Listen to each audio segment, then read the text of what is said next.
મતદાર શુદ્ધિકરણ પ્રક્રિયામાં ડ્રાફ્ટ યાદી જાહેર કરવામાં આવી।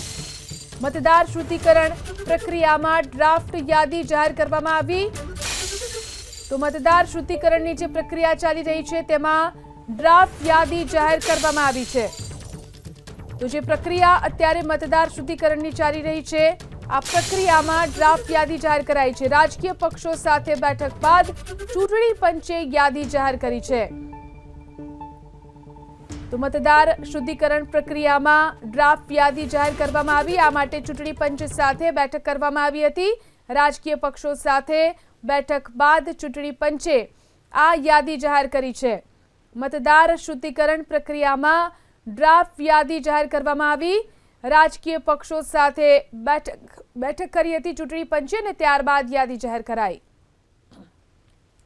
રાજકીય પક્ષોના પ્રતિનિધિઓ સાથે બેઠક કરવામાં આવી હતી। ડ્રાફ્ટ યાદીમાં બાકી રહેલા મતદારોના નામ ઉમેરવાની પ્રક્રિયા હવે શરૂ કરવામાં આવશે। ફેબ્રુઆરી મહિના સુધી બાકી મતદારોના નામ ઉમેરવાની પ્રક્રિયા ચાલશે।